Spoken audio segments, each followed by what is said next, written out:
Você conhece o reality show Big Brother Brasil? Diversas pessoas são confinadas em uma casa com câmeras vigiando as 24 horas por dia. O longa-metragem Show de Truman se assemelha a isso, com a diferença de que somente o protagonista é vigiado. E o detalhe, ele não sabe disso. Se no Big Brother os participantes são monitorados por cerca de 3 meses, Truman é monitorado desde o seu nascimento. O filme Show de Truman conta a história de um rapaz criado desde pequeno em uma ilha pequena e fechada, na intenção de ser o maior reality show do mundo. A ideia seria mostrar a vida inteira do rapaz, sem ele saber que tudo estava sendo gravado e assistido por milhões de pessoas, podendo fazer propagandas de produtos, fora a audiência que o show dava. Truman é um homem simpático que trabalha com seguros e sua esposa Meryl, uma enfermeira. Logo de manhã, quando Truman estava prestes a ir para o trabalho, um objeto estranho cai do céu. Ele não sabia, mas era uma das câmeras que o filmava. Tudo que acontece no filme é sempre para manipular o homem a ficar na ilha e a fazer merchan de produtos. Ao chegar no trabalho, Truman tenta saber de um lugar chamado Fiji e uma mulher chamada Lauren Garland. Seus amigos de trabalho tentam tirar seu foco e o mandar visitar um cliente em Wells Park, onde ele teria que ir de balsa. Acontece que o homem tinha trauma de mar desde criança, após seu pai morrer em um acidente marinho. Então Truman volta para casa, vai cuidar do jardim e quando sua esposa chega, ela lhe mostra um descascador, como se fosse uma propaganda de um produto, e de fato era. Ele não dá muita bola e continua com o jardim. Ao anoitecer, ele se encontra com Marlon, que é seu amigo desde a infância, e eles conversam sobre a vida. Truman insiste que gostaria de sair daquele lugar e morar o mais longe possível. Mas seu amigo diz que sua vida era boa, que tinha um bom trabalho e morava numa bela casa. Então qual era o motivo que ele teria para sair daquele lugar? Mas o homem ainda cultivava nele aquela vontade de mudar de vida e vai para a praia pensar um pouco. Nisso ele lembra da noite que seu pai desapareceu e estranhamente começa a chover apenas no lugar onde ele estava sentado. Truman acha engraçado e mesmo ele saindo, a chuva ainda estava lhe acompanhando. O que era estranho, mas ele não percebe nada. Era o efeito dramático do reality. Ele vai para casa e se encontra com a esposa. Eles começam a conversar e o homem diz que queria viajar o mundo e deixar tudo para trás. Mas sua esposa prefere ficar, terminar de pagar a casa e ter um bebê. No outro dia, Truman vai para o trabalho. Porém, depois de passar numa banca de jornais, ele encontra um homem, exatamente como seu pai. Nisso aparecem algumas pessoas que pegam o senhor e somem com ele. Truman então vai visitar a sua mãe e conta o que aconteceu. Ela diz que sempre acha que vê o marido, mas que era apenas coisas de sua cabeça. Mesmo não acreditando nisso, ele vai embora para casa. O homem então vai para o porão e vasculha as lembranças que tinha do pai. Sua esposa vai até ele o chamando para jantar, mas ele diz que estava sem fome e queria arrumar o cortador de grama. Mas na verdade o homem continua mexendo em sua caixa de lembranças. Nela ele encontra um casaco, que o faz lembrar de quando ainda estava na universidade. E nisso o filme nos leva a algumas cenas de flashback. Truman lembra que quando estava participando de um evento e viu uma jovem que ele atraiu, eles ficaram se olhando, mas Meryl apareceu com a desculpa de que tinha torcido o tornozelo. Mais tarde, numa festa, o jovem e sua futura esposa dançam, mas ele ainda troca olhares com aquela moça misteriosa, que estranhamente desaparece. Em um outro dia, enquanto eles estavam estudando na biblioteca, Mary e Marlon insistem que eles deveriam sair para curtir. Mas o rapaz diz que ficaria e estudaria para a prova do dia seguinte. Ele vê a pulseira que Lauren usava e então vai conversar com ela. A jovem frisa que não poderia conversar com Truman, porém, ele quer a todo custo sair com ela. Lauren aceita, dizendo que se não fosse naquele momento, jamais eles se veriam de novo. Ele aceita, então os dois vão para a praia. Lá a jovem diz que eles a viriam buscar, e que não teriam muito tempo para ficarem juntos. Então Truman a beija e logo um carro com um homem que Lauren nem conhecia aparece. O tal homem diz que era o pai da garota e que ela tinha alguns problemas mentais. A jovem desmente tudo e diz que seu nome na verdade era Sylvia e que aquele lugar todo era de mentira, era apenas um cenário feito para ele mesmo. Então o suposto pai da jovem a pega e a leva embora, enquanto Truman fica apenas com o casaco da moça. No outro dia, o homem volta para sua rotina e novamente vai para o trabalho. Porém, ao escutar o rádio, a frequência muda e ele começa a escutar as pessoas que trabalham naquele lugar. Ele começa a achar estranho, já que eles estavam narrando cada movimento seu. Truman decide sair da sua rotina e percebe que as pessoas começam a agir de maneira estranha. Ele entra em algum outro edifício que não era o habitual E ao entrar no elevador, ele vê que na verdade era uma entrada para um camarim de atores. Após isso, ele é expulso do local. O homem começa a andar pela cidade e vê algumas pessoas o seguindo. Então ele vai até o seu amigo Marlon, que trabalhava, e tenta explicar o que estava acontecendo. O amigo não acredita muito, mas Truman insiste que eles deveriam fugir.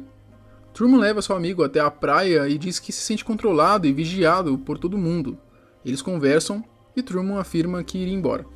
Ao anoitecer, ele, Mary e sua mãe começam a ver fotos antigas e quando as duas vão embora, percebe algo bizarro no dedo da sua esposa. Além de que tudo começa a conspirar para ele não sair da pequena ilha. De manhã, a esposa de Truman vai para o trabalho dizendo que iria participar de uma cirurgia importante. O homem segue a esposa e várias pessoas o tentam impedir, mas ele consegue chegar até a sala de cirurgia e então os figurantes ficam numa saia justa para encenar uma amputação. Os guardas impedem que Truman consiga ver a cirurgia, então ele vai até a companhia aérea para comprar passagens para a FIT. Porém, como era de praxe, não teria como fazer a viagem. Sempre algum problema acontece. Ele ainda tenta pegar um ônibus, mas também não dá certo. Truman espera sua esposa chegar já do lado de fora do caso, pronto para ir embora, mas Mary, já entendendo que o marido estava saindo do roteiro, diz para ele entrar, mas ele insiste para ela entrar no carro. O homem já estava sacando e diz para a esposa que em alguns segundos uma mulher, um florista e um Fusca iriam passar. E exatamente como ele havia dito, acontece. A mulher disse que ele estava ficando louco e que tudo isso poderia ser coincidência. Então Truman, imprudente, sai dirigindo sem direção e de repente acontece um congestionamento. Ele frisa que tudo era combinado, mas a esposa afirma que isso era loucura. Truman então finge estar voltando para casa, porém ele dá meia volta e do nada o congestionamento havia sumido, afirmando assim as suas teorias.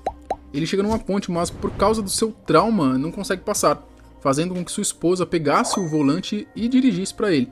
Eles conseguem passar, então Truman continua dirigindo sem direção. No caminho aparece um aviso de incêndio, mas na verdade era apenas uma encenação para que ele pensasse isso. Ele vai adiante e se depara com um acidente nuclear, que para a segurança de todos seria preciso que recuassem toda a ilha. Mas o homem insiste em invadir o local e acaba sendo pego pelos atores ou policiais. Ao chegar em casa, Truman conversa com sua esposa e ela fica convicta de que ele precisava de ajuda psicológica. Nisso ela acaba fazendo um merchan de um produto e ele, sem entender, a questiona o motivo dela falar daquele jeito e para quem ela estava falando daquele jeito. Ela diz que não tinha nada a ver e que o marido estava ficando louco, de novo. Mas com medo, Mary o ameaça com um cortador. Então ele pega de sua mão, ela pede ajuda pelas câmeras, mas o marido a pressiona para que ela falasse a verdade. Nisso o amigo Marlon chega e a mulher cai aos prantos. Ela fala que trabalhar daquela maneira não era nada profissional.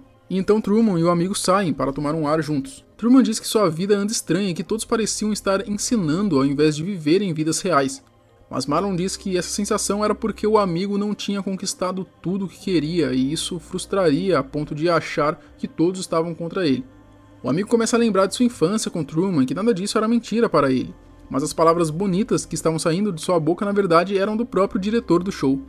Para aliviar a dor de Truman, o amigo diz que encontrou seu pai, que agora ele poderia aproveitar o tempo perdido. Todas as pessoas que assistem o show se emocionam com o encontro, mas infelizmente era tudo armado. Nisso, o diretor, Christoph, o criador do show de Truman, acaba dando uma entrevista para os telespectadores dessa experiência. Ele diz que não era a primeira vez que Truman tinha essa sede de conhecer o mundo e que por isso inventou o afogamento de seu pai. Com isso ele ficaria traumatizado e nunca mais iria querer viajar pelo mundo. Ainda mais sabendo que morava numa ilha que teria que passar pelo mar para poder sair dali. Questionado sobre o reaparecimento do seu pai, o diretor frisa que isso acalmaria Truman e que o ajudaria a ficar na ilha, e que para justificar o sumiço do pai era apenas dizer que ele estava com amnésia. O entrevistador ainda pergunta quantas câmeras haviam naquela ilha, e Christopher afirma que quase 5.000, e que o programa havia começado com apenas uma, mas que com a repercussão o show só ia melhorando. Ele diz ainda que para manter tal maquinário, usavam o programa para vender produtos, os patrocinadores. Literalmente tudo que estava lá era vendido para todo mundo. Ao deixarem os telespectadores participarem da entrevista, Lauren, a moça que Truman sempre se lembrava, entra e diz que tudo isso era um absurdo e uma empresa não podia adotar um bebê e para esse fim tão desumano. Mas Christoph contesta e diz que se Truman tivesse mais ambição, ele já teria descoberto toda a verdade. O show continua e Truman, após o término do casamento, começa a dormir no porão. Mas em um grande dia, os câmeras, que achavam que ele estava apenas dormindo, reparam que não era bem assim. Na verdade, o homem havia fugido, fazendo com que todos procurassem por ele. Christopher, preocupado, pergunta se ele não estaria no mar, e todos, sem acreditar, começam a procurar nas câmeras se ele estaria por lá. O diretor acha que Truman estava navegando em busca de sua amada Lauren, mas que para impedir o homem, eles fazem com que tempestades, raios e muita chuva acontecessem naquele lugar para ele desistir daquilo. Porém, Truman é insistente e pergunta se aquilo era apenas o que eles conseguiriam fazer. Com isso, Christof aciona uma tempestade no modo perigoso e Truman quase morre afogado. O diretor então desiste e permite que eles deixassem o falso sol voltar, mas o homem navegando sem rumo colide com uma parede falsa de horizonte. Truman começa a andar numa pequena passarela e encontra uma escada. Quando chega na porta para sair, Christof começa a falar com ele. Diz que o mundo lá fora era pior e que Truman ficaria melhor se continuasse naquela ilha. O diretor diz que entende o medo dele e que tudo bem se ele quisesse voltar e seguir com a sua vida padrão. Christof afirma tudo isso alegando que conhecia Truman, que estava com ele desde o primeiro dia de sua vida, o primeiro passo, o primeiro dia de escola e assim por diante. O criador do show conta que tudo que ele viveu era apenas parte do programa, mas que mesmo não sendo real, era melhor que a vida fora daquela bolha. Christof achava que Truman aceitaria e ficaria de boa por lá, e ele cobra para que dissesse algo. Nisso o homem vira e diz: Se por acaso não nos virmos, bom dia, boa tarde, boa noite. Com isso o filme acaba e todos os telespectadores comemoram pela conquista de Truman, inclusive Lauren, que vai ao encontro dele. E Truman finalmente saiu daquela falsa vida em que vivia. E você? O que você faria se soubesse que tudo que acontece na sua vida não fosse real? Que as pessoas com quem você vive, que você conhece, estão apenas encenando para um bem maior? Você iria preferir viver numa bolha perfeita ou arriscaria a vida fora dela? Esse foi o recap do filme Show de Truman. Não se esqueça de se inscrever no canal, deixar seu like e sua sugestão para o próximo vídeo. Falou!